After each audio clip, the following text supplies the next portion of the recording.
আমার যে কইলেন হইব না আজকে। আসলে আমি একটা ভুল করছি যেটা আর কি আপনারা করবেন না, আমি আপনাদের একটু বলে দিই। কিন্তু ওইটাও তারা লাগাই দেয় নাই, তারা বলতেছে আমরা একটা নাটও লাগাই দিতে পারবো না যেটা আমাদের এখান থেকে কেনা না। এবং আমি আমার যে ব্রেকিং পিরিয়ড তার ফার্স্ট স্টেজও পার করে ফেললাম। একদম ফুল করে দেন। মাইলেজ কত পাইতেছে? তো এইগুলো আমাকে বুমবাং বুঝাইলো।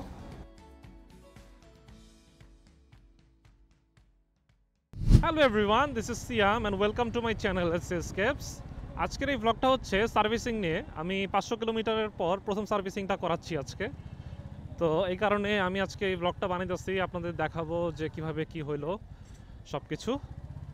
এবং এখন বাজতেছে সকাল 9:30। সকাল 10টা থেকে আই গেস ওপেন হয়, যতটুকু দেখছি সকাল 10টা থেকে রাত 8টা পর্যন্ত তাদের ওয়ার্কিং আওয়ার। তো হোপফুলি 10টা থেকেই শুরু হবে। তো ওই টাইম ধরেই যাচ্ছি যেন প্রথমেই স্টার্ট করতে পারি। আজকে তো আবার শুক্রবার, জুম্মার আগে শেষ করতে পারলে ভালো। ফার্স্ট সার্ভিসিং করার নিয়ম হচ্ছে 500 কিলোতে, কিন্তু আমার অলরেডি 532 কিলো হয়ে গেছে। শুক্রবার ছাড়া টাইম বের করতে পারতেছিলাম না, তো এখন আমি নিয়ে যাচ্ছি। এই ছোটোখাটো, এটাতে কোনো সমস্যা হবে না। তো নিয়ে যাই, সার্ভিসিংটা করাই। আমি ইঞ্জিন অয়েল কিনছি, সাথে আমার ব্যাগে নিয়ে নিছি। আমি নিছি 15W50 মতুলের ফ্রান্স ভ্যারিয়েন্টটা। ওইখানে শোরুমে দেখলাম গোলফেটটা দিচ্ছে, ওইটা হচ্ছে মতুলের ফ্রান্স ভ্যারিয়েন্টটা অবশ্যই ভালো হবে। এ কারণে আমি ওইটাই কিনে নিছি বাইরে থেকে। তো এখানে যেয়ে ওদেরকে বলবো এটাই দিয়ে দেন। আর সাথে নিয়ে নিছি হেডলাইট ক্যাপ। আমি হেডলাইট ক্যাপটা ইন্ডিয়া থেকে আনাইছিলাম, তো আমি শিওর না এটার মধ্যে ফিট হবে কি না, তাও নিয়ে নিছি। যদি ফিট হয় তাহলে দেখতে খুবই সুন্দর লাগবে। সো এই হচ্ছে আপডেট। এখন যাই তেজগাঁও শোরুমের দিকে। সব কিছু তো সাথে নিয়ে নিছি, এখন ওখানে যে আপনাদের আপডেট দিব যে কি কি লাগে বা কি কি দরকার পড়তেছে বা কত সময় লাগতেছে, সব কিছু আপনাদের সাথে শেয়ার করব এই ব্লগেই।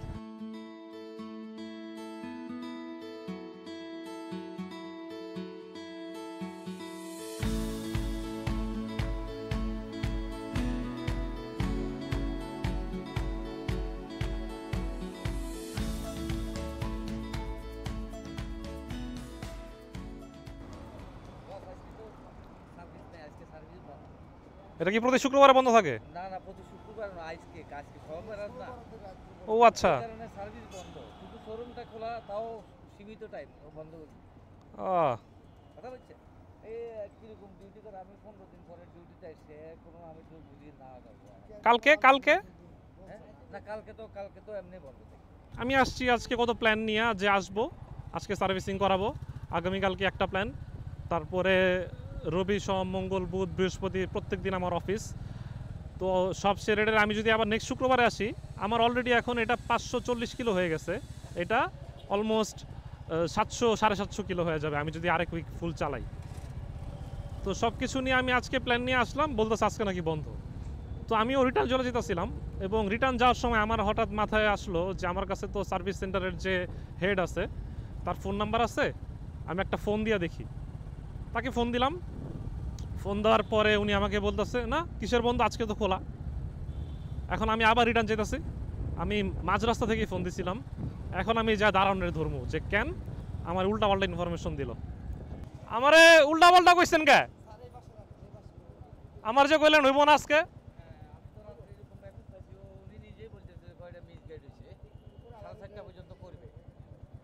আমার তো কইবেন, আমি তো গেছিলাম গা, আমি পরে ফোন নাম্বার আছে আরে ফোন দিছি আইগুলো খোলা, কে কইছে বন্ধ?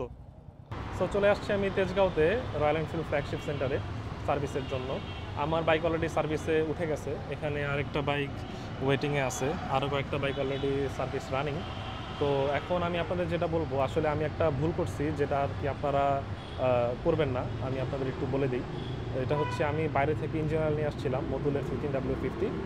তো আমি ভাবছিলাম যে এটা অবশ্যই গোলফ থেকে বেটার হবে, এটাই আমি ইনস্টল করি। তো এটা আমি নিয়ে আসার পরে তারা বলতেছে না এটা ইনস্টল করা যাবে না। আমি বললাম আচ্ছা ঠিক আছে, তাহলে আপনারা সার্ভিসটা করে দেন, আমি ইনস্টল আমি বাইরে থেকে করে নিব না। কি আর ইঞ্জিন অয়েল চেঞ্জ, এটা তো তেমন বড় কিছু না।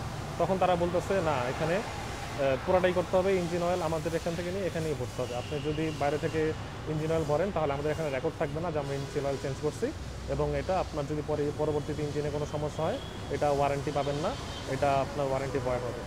তো তারপর আর কি আর কোনো উপায় নাই, তারপর বললাম আচ্ছা ঠিক আছে তাহলে আপনাদেরটাই দেন, আমি যেটা অলরেডি কিনে ফেলছি মডুলারটা, ওটা আমি একটা অন্য ব্যবস্থা করে নিব।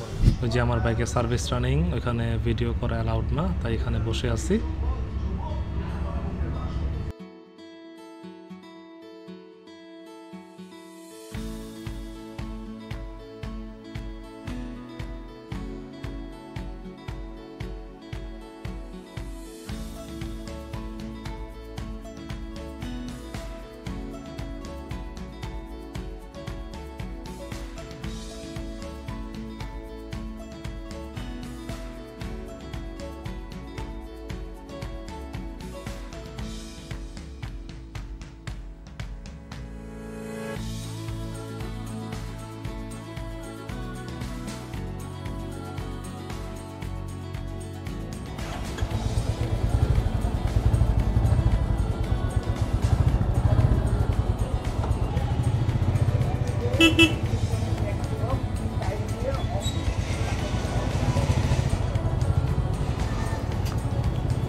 খুবই হালকা হালকা লাগতেছে।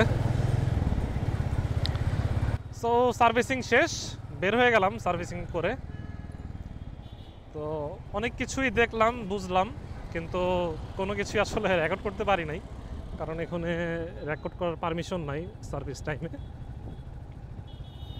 তো এগুলো আপনাদের সাথে শেয়ার করব কি ঘটলো না ঘটলো এখন।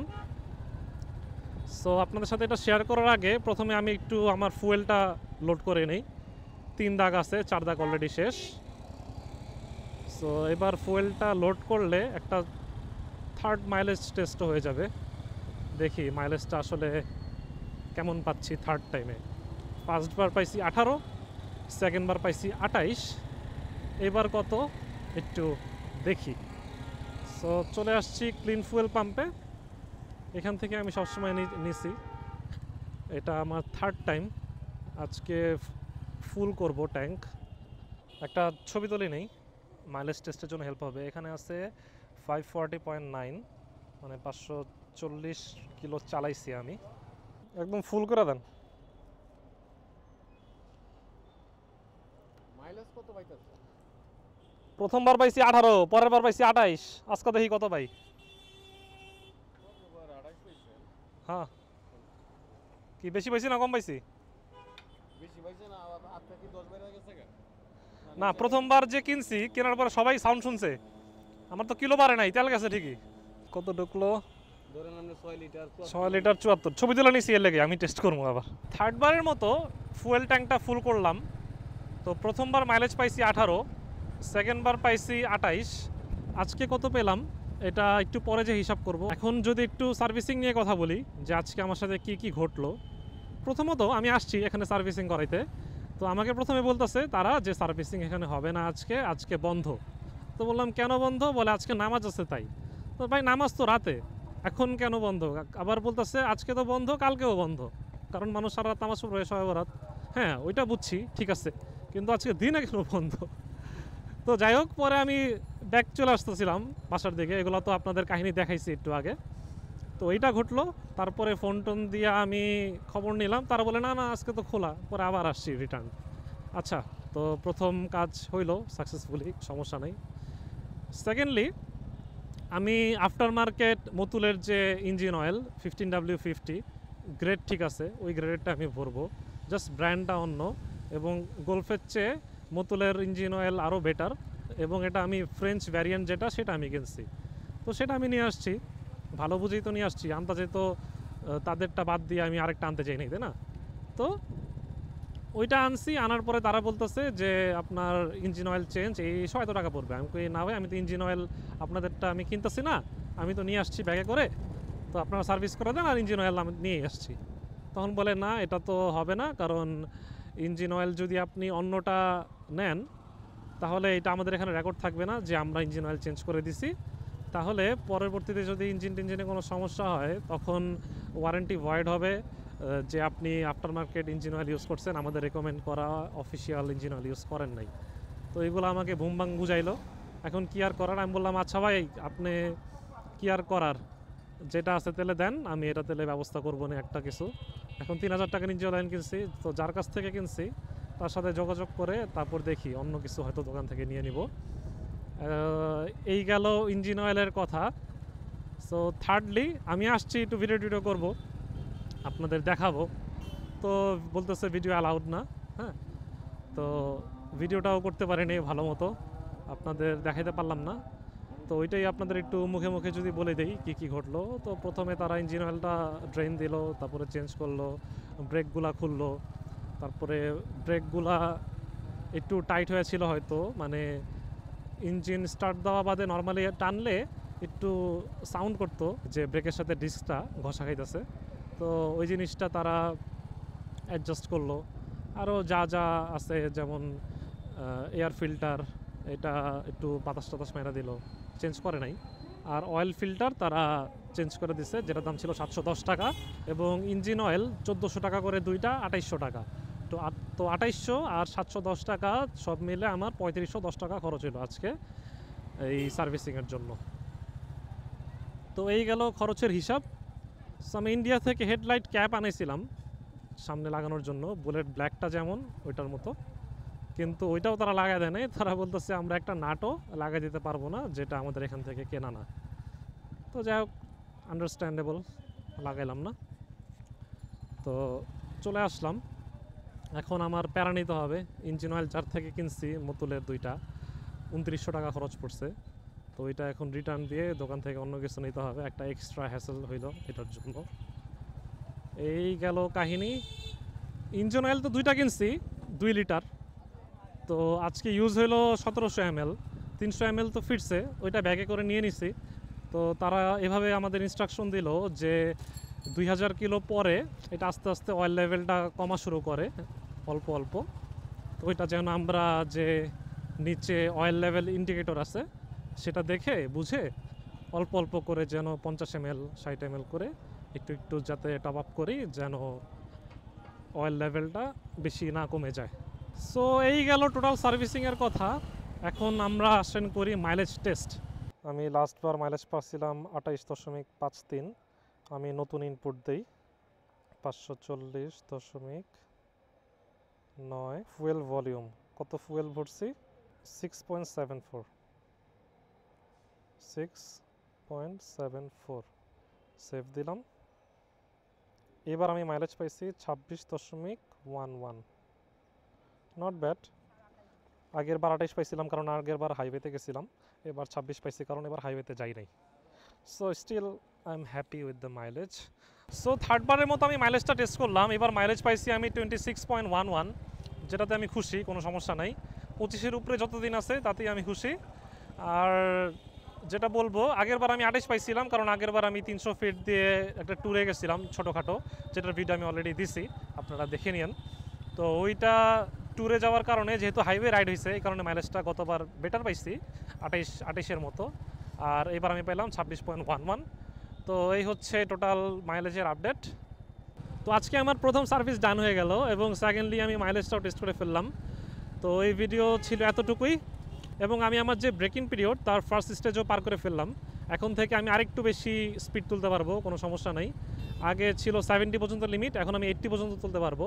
তো আমার ব্রেকিং পিরিয়ড নিয়ে একটা ভিডিও আছে, আপনারা না দেখলে দেখে নিতে পারেন। So thank you so much for watching my video. এবং আজকে আরেকটা মজার কাহিনী হয়েছে, আমি যখন সার্ভিসিং করাইতেছিলাম ওইখানে একজন এসে বলতেছিল, আরে এলসি ভাই না? বললাম আরে আমাকে কেমনে চিনে? তো বলতেছিল ভাই আমি আজকে ডেলিভারি নিতে আসছি, এবং ডেলিভারি নিতে যে আসছি আপনার পিডিআই যে ভিডিওটা আছে, প্রি ডেলিভারি ইন্সপেকশন, সেই ভিডিওটা দেখে আসছি, ওইটা ফলো করেই নিলাম। তো এটা দেখে আমার খুব ভালো লাগলো। So thank you so much for watching my video, and যদি ভিডিওটা ভালো লেগে থাকে তাহলে লাইক অ্যান্ড সাবস্ক্রাইব করে দিন, এটা আমাকে অনেক মোটিভেট করবে সামনে আরও অনেক ভিডিও বানানোর জন্য। সো জুম্মার টাইম হয়ে গেছে, যাই গোসল টোসল করে নামাজে। Bye, tata.